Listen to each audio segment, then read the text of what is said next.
Chapter 14. Protection.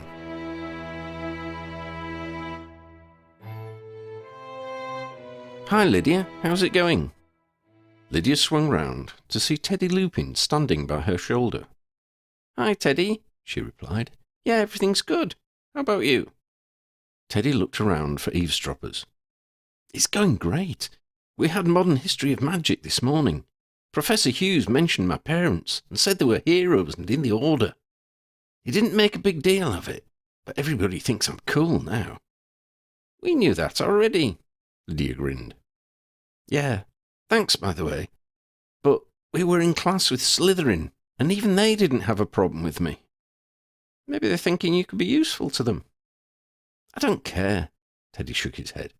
Maybe they were impressed that Dad was a werewolf. Doesn't matter. It's just a good thing they're going to be all right with me. Lydia gave him a warm smile. Good for you, Teddy. It was time for lunch, and they were walking towards the great hall.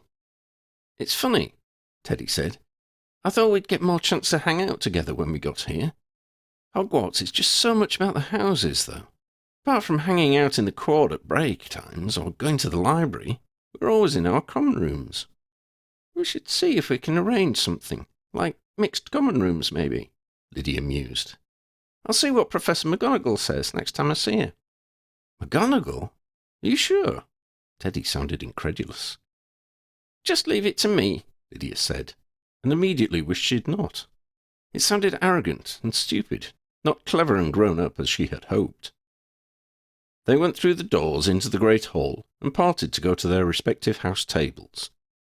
Teddy gave her a little wave, and she waved back. She went to sit with the other first-year Ravenclaws, where Shona had saved her a seat. That was Teddy Lupin you were talking to, wasn't it? Shona asked as Lydia settled into her place. The one who can change his face and everything. Why would anyone want to change that face? Said Tina. He's gorgeous. Lydia grinned. He's really nice. Wasn't there a thing in the paper about him being a werewolf? Dean asked, while shoveling mashed potato and gravy into his mouth. It was disproven, and the Daily Prophet retracted it, said Oddie, not even looking up from the book he was reading. Mum said. She knew the family, I think. His dad was a werewolf. He taught defence here for a year. His mum was an aura. Harry would have told me if Teddy was a werewolf, Lydia said in a matter-of-fact voice. Dean snorted. Name dropper. I can't help it if people I know happen to be people you wish you knew, Lydia teased back. The good-natured chatter continued throughout the meal. Halfway through the meal, Freddie, who was sitting with Teddy, got up from the Hufflepuff table and made to leave. He looked excited and waved when he saw Lydia watching. She grinned and waved back. Freddie made it halfway to the doors before realising he'd left his bag and going back to get it. Lydia shook her head at him, and he shrugged before rushing to the doors. They finished their meal and waited while Shona told them all a story about someone none of them knew. Before she had finished, Oddie shut his book, put it back in his bag, got up and left without a word. They were getting used to it now. That was Oddie. He was just odd. Lydia and Shona met up with Teddy as they were leaving the hall. Tina giggled and scuttled past them. Lydia grinned at Teddy as Shona began telling him excerpts from her life story. As they passed the courtyard, or quadrangle, they could hear a commotion. Course you are, look at you, you're like a fairy, came a loud voice. Teddy and Lydia pushed to the front of the gathering crowd. Shona stayed behind. Fairy Freddie, came another voice, higher pitched. They could see now.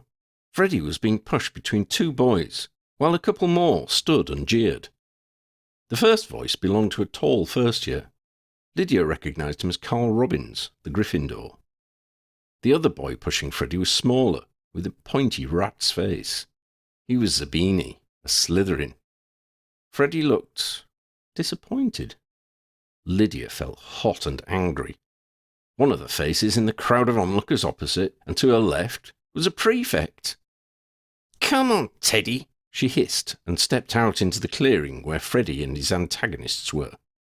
Oi, Lydia squealed. What's your problem? She is, snarled Zabini, pointing at Freddie. Shouldn't be allowed in the boys' bathroom. Leave him alone, said Teddy to Robbins. Lydia turned to look. Teddy was unrecognisable. He had black hair and heavy eyebrows. He looked taller and quite menacing. Robbins stood to his full height and puffed out his chest. Who's going to stop us? A separate part of Lydia's mind knew what she was going to do. It also knew it was a bad idea. The rest of Lydia didn't care.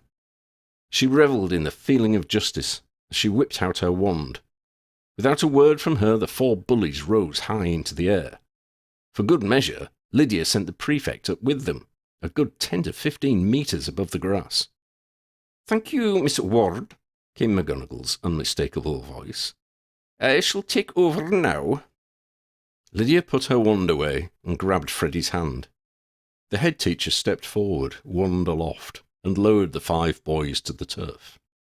The crowd was already dispersing. Still covering the 5 miscreants with her wand, McGonagall turned to Lydia and Freddie. Teddy seemed to have slipped away already, Lydia noted. Away to your lessons, please, you two, McGonagall said, not unkindly. I would like you to come to my office after the end of lessons this afternoon. Ask one of the proper prefects to show you the way. Mr. Callahan here will no longer be a prefect by then, she added. And these others will be made aware of the error of their ways. McGonagall's tone was quite chilling to hear. Lydia's heart sunk. She knew she should not have done what she did, and McGonagall had asked her not to draw attention to herself. The only straw of hope was that Freddie was innocent.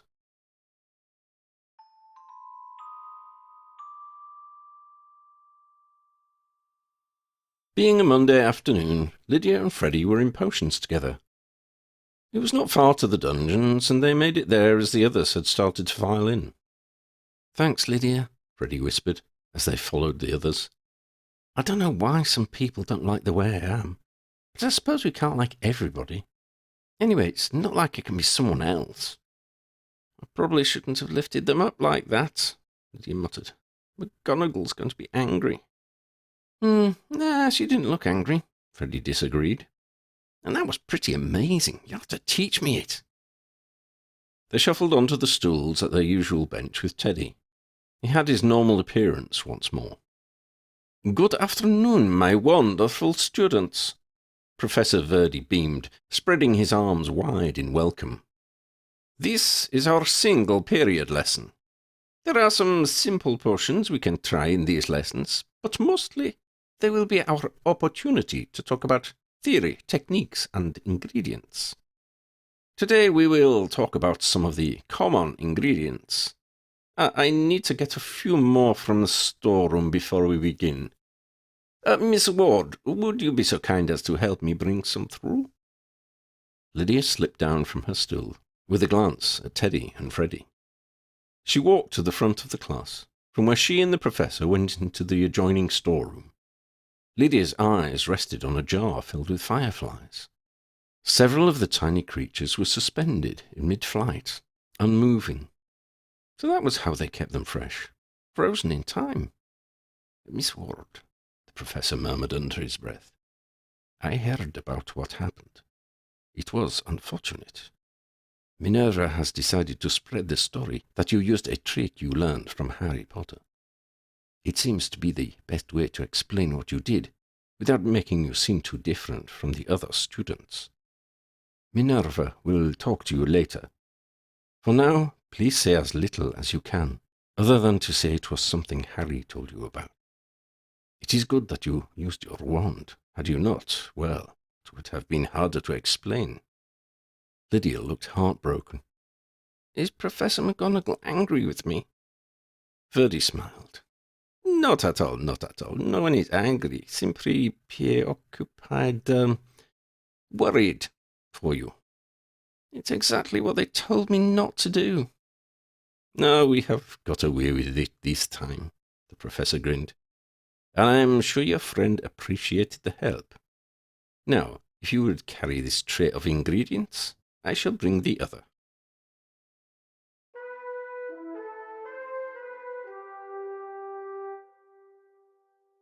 It was not until they had finished their lesson and received their homework assignment from Verdi that Lydia remembered something. She turned to Freddie. "Oh, I've got history next." "Yeah, with Slytherin, isn't it?" Freddie asked. "We've got Muggle Appreciation with Gryffindor." "You'll be all right, Lydia," Teddy told her. "Those rats Zabini and Bulstrode are going to be too scared of you to try anything. I just hope Robbins is okay with Freddie." "You can always use those eyebrows on him again, Teddy," Freddie grinned. Teddy looked uncomfortable. Lydia pursed her lips. "We'll have to see how it goes. They can't do anything in class. Finch Fletchley's okay. He's ex-DA. I can hope everyone goes into a trance through Bryn's droning." "See you later," the boys told her. Lydia nodded and hoisted her bag onto her shoulder. She made her way up the stairs and through the corridors to the history classroom with the others. Nobody said anything until they were on the last corridor on the first floor. Shona nudged Lydia's elbow. "Don't worry about Zabini and what's his name. We're all with you." Lydia felt a surge of happiness. "It's all right," she grinned. "They wouldn't dare, but thanks, all of you." Oddie shuffled through the others, who were now crowding around her. "You were amazing. Where did you learn that?" It was unusual for Odysseus Anderson to start any verbal exchange. Lydia was delighted. "It was just something Harry told me how to do," she answered. "You know, Harry Potter. It worked better than I thought. Maybe it's this wand. Old Mr. Ollivander made it for me. It's the only—" Here she had to stop. They were walking into Bin's classroom. The professor floated through the teacher's table and indicated to them all to sit. Once they were all in place, he began. "Today we shall be learning about the introduction of the Werewolf Code of Conduct as an example of how new acts were introduced during the 17th century, a time of great upheaval and conflict with the Muggle community due to—" And on he went for the rest of the period. His dry, cracked voice sounded like a squeaky bicycle making its way through a pile of autumn leaves. Lydia could see Zabini and Bulstrode look over at her from time to time and occasionally whisper to each other. At one point she stopped taking notes and took out her wand to place on the desk before her. With a smirk of satisfaction, she noticed Zabini jump as she did this. They stopped looking around at her after that. After the lesson, as they all walked along the corridor back towards the stairs, Zabini and Bulstrode barged past her on either side. Lydia was small and Bulstrode was large. Unfortunately for Zabini, he was also small, and both he and Lydia almost fell over as Bulstrode bumped into her. "Careful, Ward," Bulstrode jeered as he saw what he had done. "You push Zabini about like that and you'll get in trouble." "Yeah," came Zabini's nasal voice. "You be careful, Bulstrode," Lydia countered. "Harry Potter taught me a thing or two. Surprised you didn't notice earlier." Lydia glared at the two boys the rest of the way down the corridor. Anger was filling her, and every breath she let out was a snort. At the end, the Slytherins turned to go downstairs. The Ravenclaws turned the other way to go up towards their tower. Bulstrode and Zabini reached the corner before Lydia and her friends. As they turned, she shot them one last glower. Bulstrode slid on the floor, knocking Zabini's feet out from under him. The two of them fell awkwardly to the stone-flagged floor, and Zabini cried out. "Don't forget," Lydia called out as they passed and turned to mount the stairs.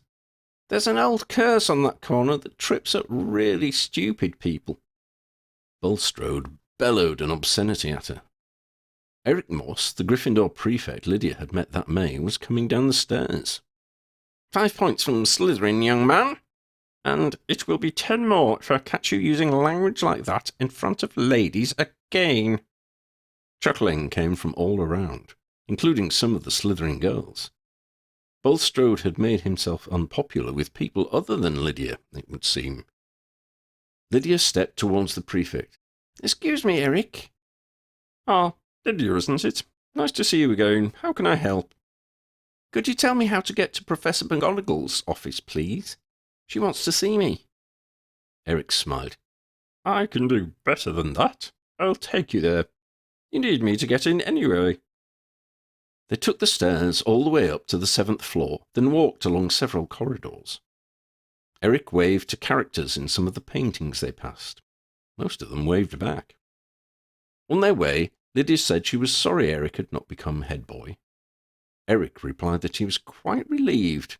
His girlfriend didn't like him spending time with Tessa, if it could be avoided.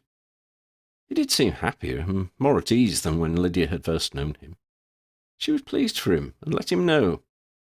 They chatted amiably as they went.